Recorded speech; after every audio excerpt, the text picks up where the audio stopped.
Talk about how to biohack yourself to wellness. So if anyone's not feeling great or anyone wants to optimize themselves, this is my formula for why we get sick and how to get better. So pretty much anyone can use this general formula to optimize their biology.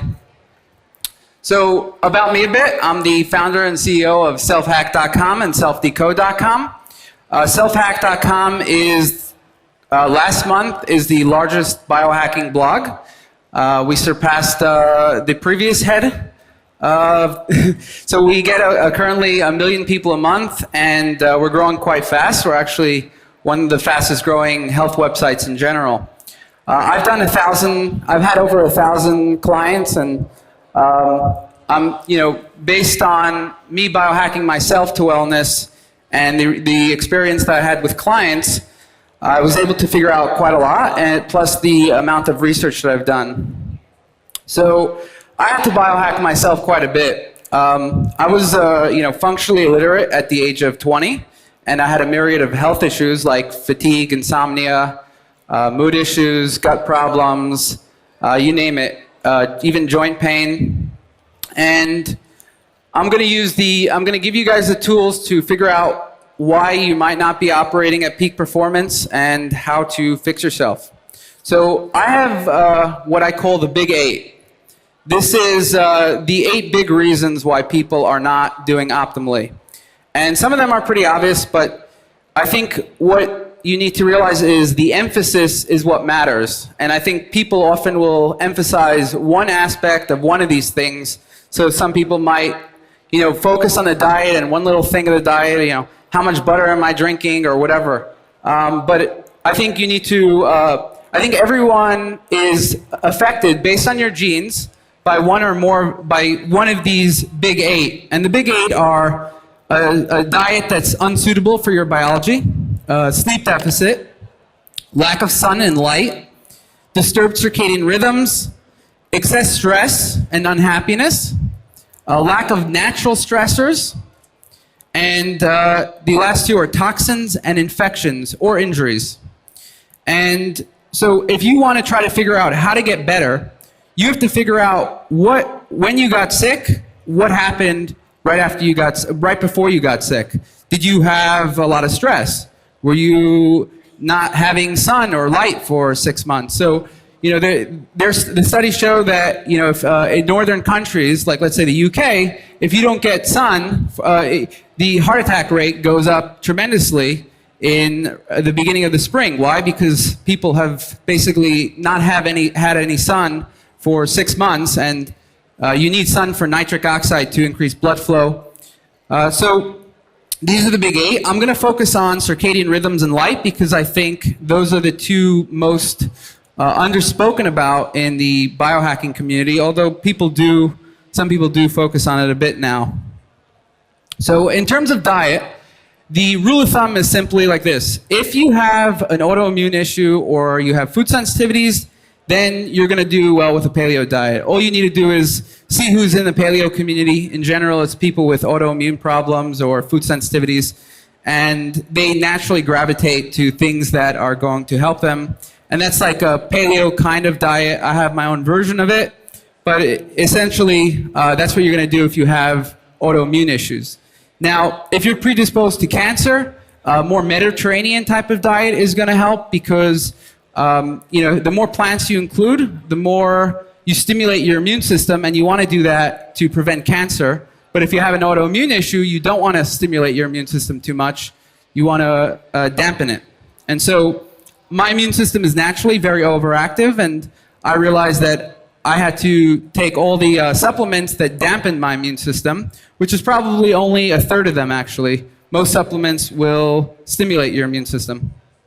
And heart disease is a mix. It could be, Mediterranean diet has the most research for it, but, paleo diet could help as well. Then we go to circadian rhythms. This is going to be a little longer. Just a quick primer on the circadian rhythm. Every cell in your body has a clock in it, and we need to synchronize all the activities of the body with a central clock so that everything works one step after another.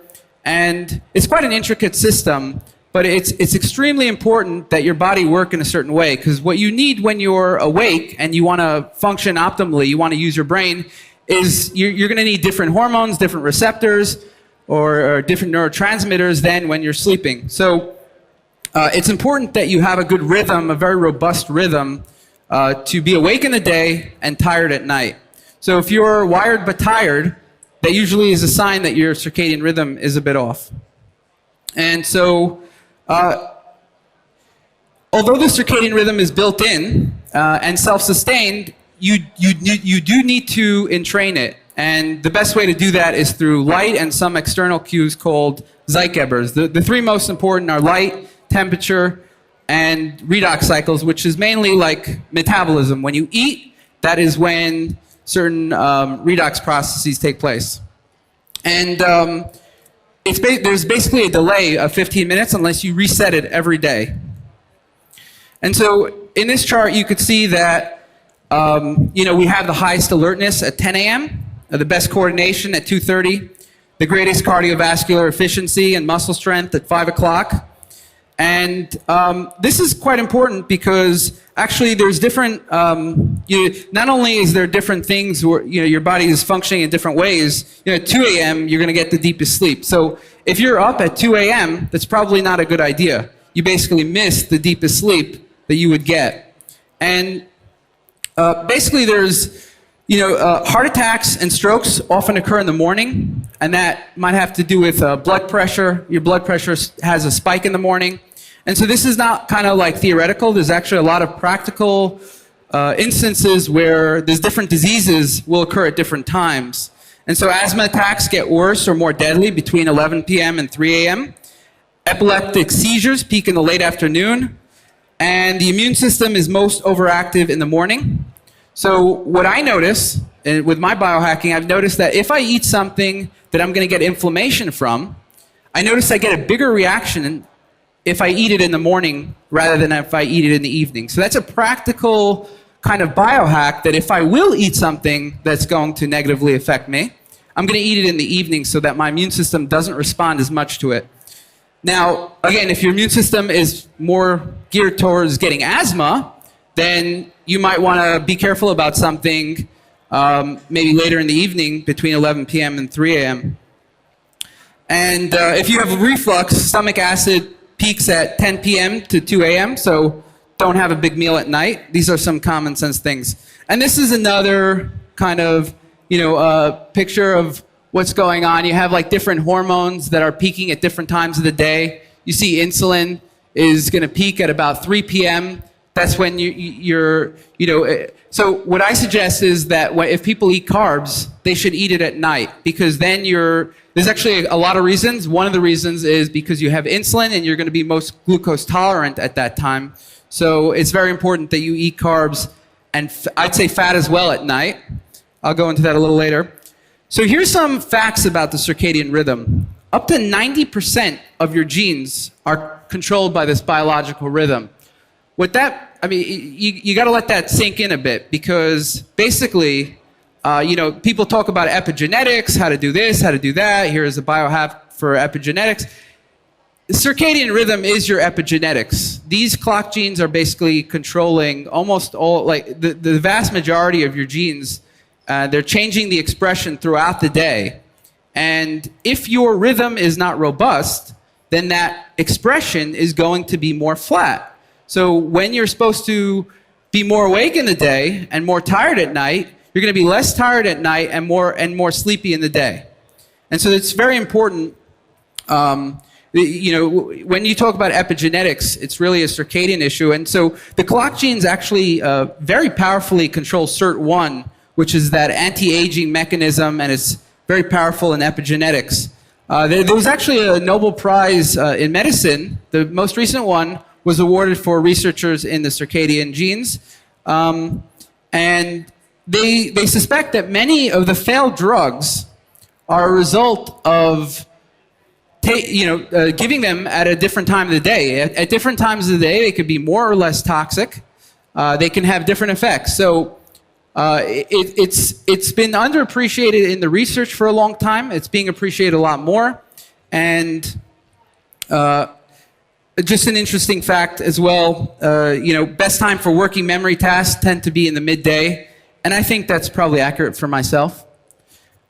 People talk a lot about adrenal fatigue, and I'm pretty against that concept, but basically, if you want to explain adrenal fatigue, it's a circadian rhythm issue, and as you can see in this picture, your adrenal glands are controlled by these clock genes, and people will see, oh, I got adrenal fatigue, my cortisol is flat. Well, that means that your circadian rhythm is flat, or it's moved or shifted.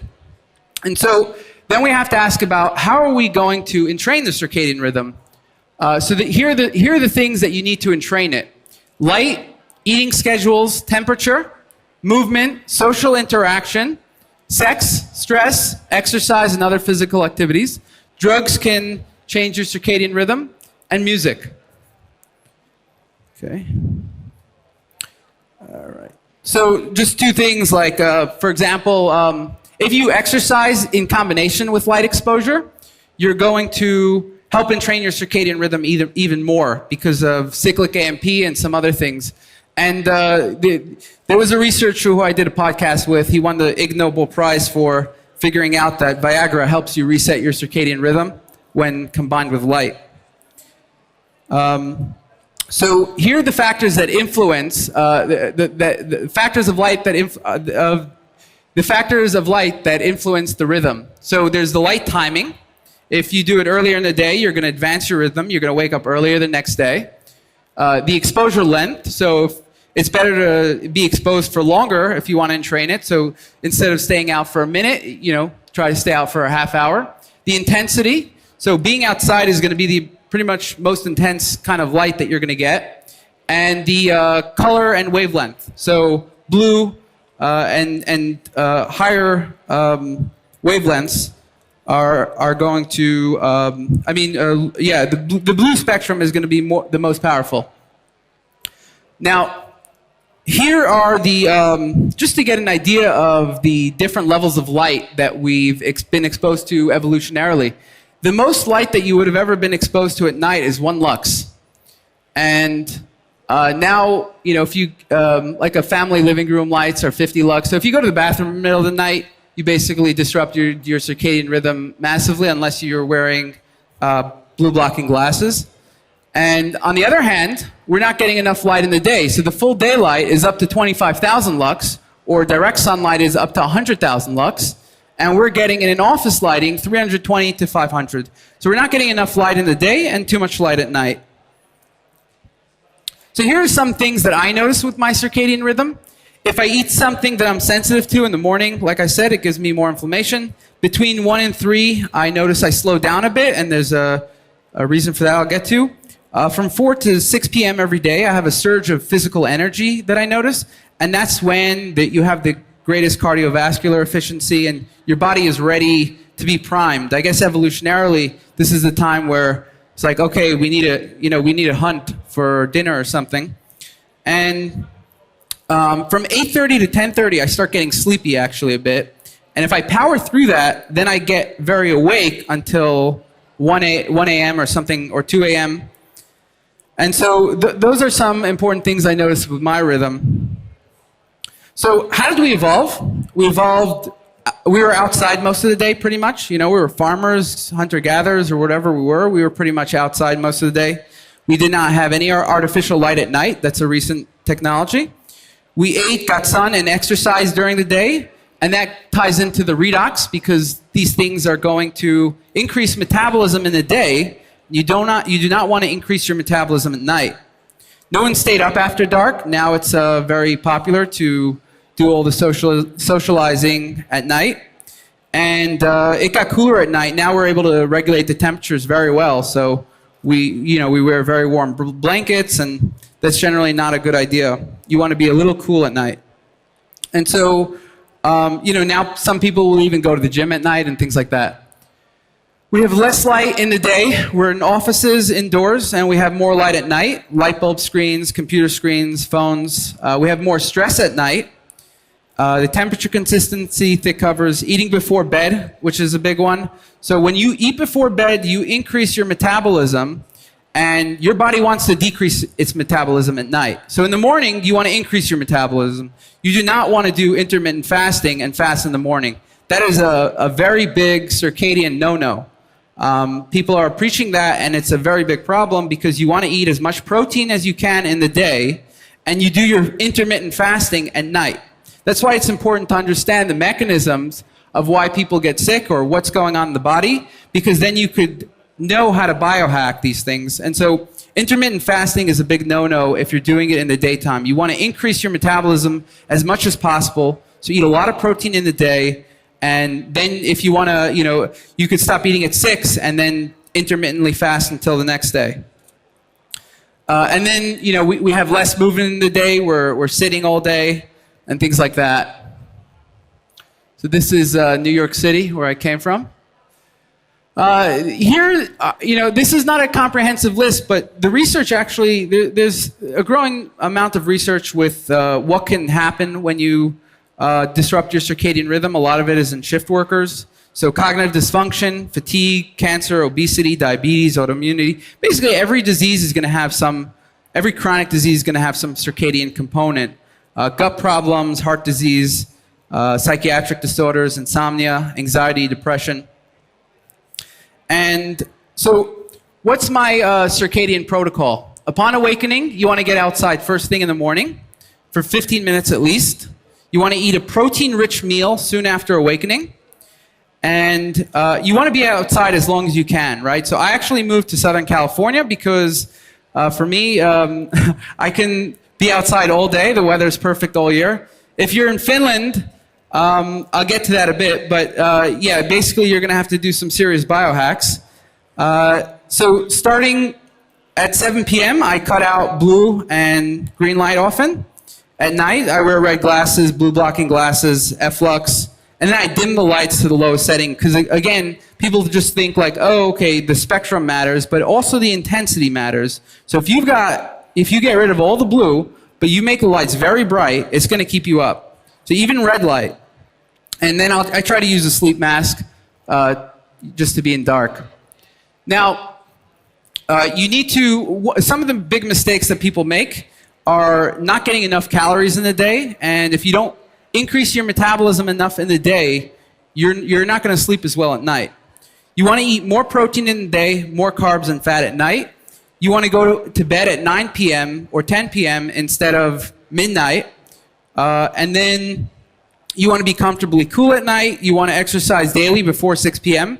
The best time is in the morning or 5 p.m. because that's when your cardiovascular efficiency is the best. You want to increase your metabolism in the day with cold, sun, extreme heat, or sauna. So I think all these things are very healthy. We got the Cryotech, chamber, and I use that today. I think it's very good. You want to use your brain and do work in the day, and you don't want to work before bedtime. You want to stop eating by 7 p.m. on average. So it all depends on what the season is and things like that. And you want to take care of your stress and inflammation because that can derail your circadian rhythm. Now, here are some supplements I take for the circadian rhythm. And by the way, just to mention, if you guys want to measure your circadian rhythm, I was speaking to Paturi. He knows very knowledgeable about the circadian rhythm, and his company is Oura. I'm going to be using that to measure the circadian rhythm, and that's what the device is good for. So I think if you want to measure it and see how you're doing, it's probably a good device for it. I'm going to try it out myself. But here's the obvious hack is melatonin. Glycine is a very big one. You can get that in collagen or bone broth, and that's going to increase vasoactive intestinal peptide, which is very important for the circadian rhythm. Nicotinamide riboside is going to increase your metabolism in the daytime, and NAD+. You got forskolin, which is going to increase cyclic AMP. You got Ikarin, which has the same mechanism as Viagra, which is PDE5 inhibition, and that increases nitric oxide. And so that nitric oxide, or you could get sun, by the way. So if you get sun combined with light, you're going to reset your rhythm much better than if you just got a light machine. And then some nutrients are selenium, vitamin A, and vitamin B12. You just want to make sure you're not deficient. And in general, you want to take them in the morning. I take all of my supplements in the morning or afternoon because the mechanism of the supplements are to increase your metabolism for the most part. And so through SIRT1, AMPK, a lot of different mechanisms. So you want to take all your supplements in the daytime or the afternoon. That's one of the takeaways for, that's one thing that you could learn when you understand circadian biology. You understand that that's the right thing to do.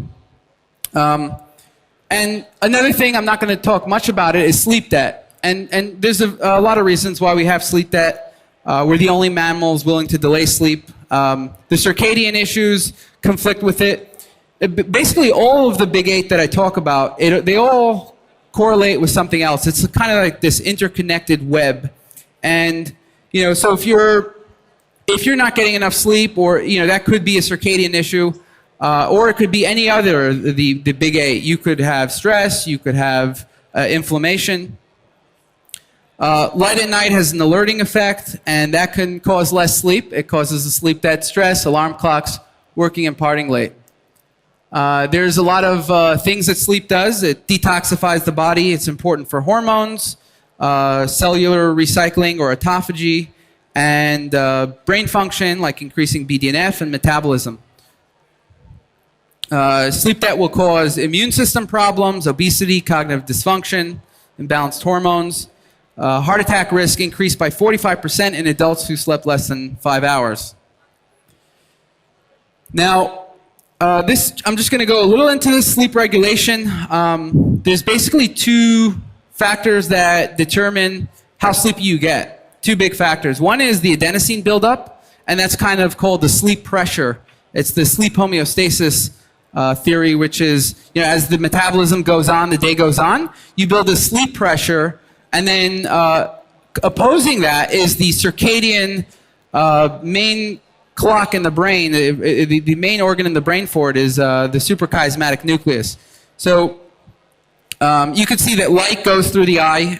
It activates that part in the hypothalamus, the suprachiasmatic nucleus, and that causes waking behavior.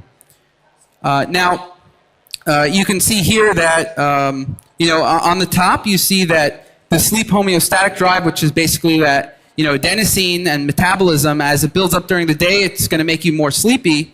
But opposing that is a circadian system to make you more alert. And then it drops off at about 9 p.m., and you have that sleep load of that buildup of adenosine. That's why you're supposed to get tired at about 9 p.m., because you have that massive drop-off in the suprachiasmatic nucleus activation. So how do you fix your sleep? Follow the circadian rhythm protocol. Now, sun and light is another one that's under-discussed. Again, we're indoors most of the day. We have office jobs. We wear sunglasses outside. We're in cars. We have glasses. We have more clothes, windows, makeup, sunscreen, you name it. We evolved outdoors, lots of sun, and we just don't have that now. Now, sun, there's not that many things that can decrease or increase life expectancy dramatically, but sun is one of those things. In Swedes, compared to the high sun exposure, people who avoided sun, the life expectancy was reduced by up to 2.1 years, which is quite a lot. And actually, people think sun increases cancer. It's just skin cancer, and only if you don't do it right. It actually decreases the biggest killers, the biggest cancer killers, so you don't have to worry about your overall risk for cancer goes down if you're getting sun. Now, what are the benefits of sun? Most people think it's just vitamin D. That's a bit of a misconception. Actually, most of the benefits, I think, are not from vitamin D. It's from the infrared in the sun. It's the full spectrum light. So dopamine, serotonin, it helps the mitochondria. Basically, it helps neurotransmitters quite a bit. And light is one of my best biohacks for being more productive because it increases the dopamine, and I think it also makes you more social. So I try to increase dopamine to be more extroverted when I need to be. It increases a very anti-inflammatory hormone called MSH, and that is what you get a tan from, melanocyte-stimulating hormone. It increases beta endorphins, that's our natural opioids, and so we have an opioid epidemic. Probably part of that reason is because people are not getting enough sun. It relaxes the nervous system, so it helps you de-stress, and it increases nitric oxide, increases blood flow all around. So the amount of benefits of sun is tremendous. And then, of course, you have vitamin D. And here's some of the things like that sun can do. It can give you a heat shock, so kind of like we evolved around the equator. So maybe we didn't evolve with the sauna, but we did evolve with heat shock. It lowers inflammation, increases blood flow, increases metabolism. So actually, sun is associated with weight loss.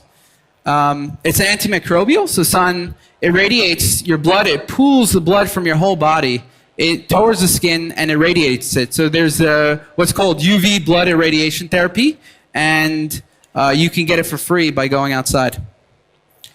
It increases certain things in the immune cells. It increases glutathione, and it breaks down certain hormones that are supposed to be broken down. So, for example, testosterone increases and cortisol increases quite a bit in the morning. So 6 a.m. or 7 a.m. cortisol is going to increase quite a bit, and then testosterone is going to peak at 10 a.m. But if you get AM sun, it breaks down those hormones, and that gives you a good rhythm. If we don't get enough sun or light, we don't sleep as well. Our circadian rhythm isn't as robust. We're more stressed, and infections and toxins can become more of a problem. So everything is interconnected. Here's what sunlight looks like, the spectrum of sunlight, and this is LED, incandescent. So, and that's the bottom one is the worst, the CFL. But basically, there's a vendor here called Big Sky that they showed me a spectrum of their lighting, and it was close enough to the sun. So if you are in Finland, it's not going to give you the UV, which is a problem. You still need the UV, but just the spectrum of lighting is going to be quite important, and normal bulbs are not going to give you that. So you want to get quite a good spectrum of lighting during the day. And you see the daylight, the halogen and the incandescent is going to be the two closest ones if you want to buy something over the counter, but they're still not good. There's nothing that's going to replace the light from the sun. This is just, why do people get skin cancer? And there's a bunch of reasons why.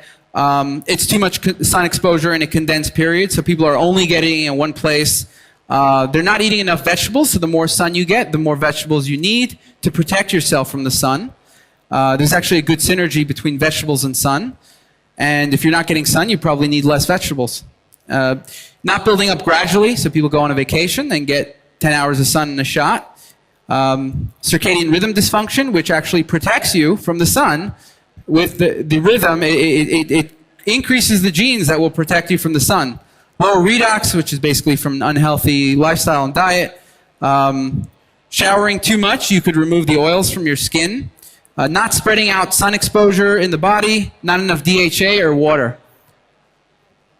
Now stress, I'll go through this quickly. It's up to 80% of my clients who got sick, you ask them, so what was going on in your life before you got sick? And it turned out that stress is, I've been able to correlate it with 80% of the times people got sick after they had a very stressful period.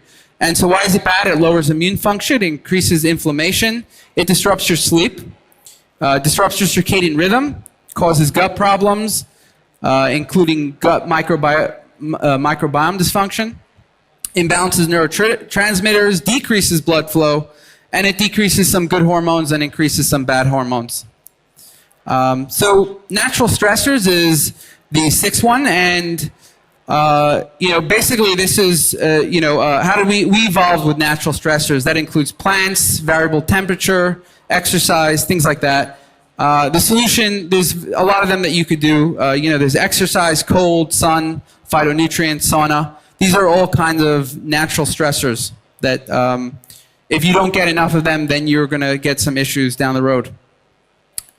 And they're somewhat interchangeable. Toxins. Time is running out, so I'm just going to go through this quickly. There's a bunch of toxins that can cause problems. Basically, I'm going to just go through one of them. And in general, we have a higher toxin burden, which is an issue. But I'm going to go through just to show you how important certain toxins might be. They did a study at Harvard where they tried to check for relatively normal levels of VOCs and CO2 and carbon dioxide. That's not too different what you'd get in a normal workplace. And what they found, they tested a whole bunch of cognitive domains. And these are higher level of cognitive function, right? This is not just like something simple. And they found that when they decreased the VOC levels to very low levels, people's cognitive function went up dramatically. Same with the CO2. And here you see like green plus is when their cognitive function when they don't have VOCs or CO2, and you could see it's higher in pretty much everything. Cognitive function scores were higher when VOCs, when there was lower VOCs for all 9 functional cognitive domains.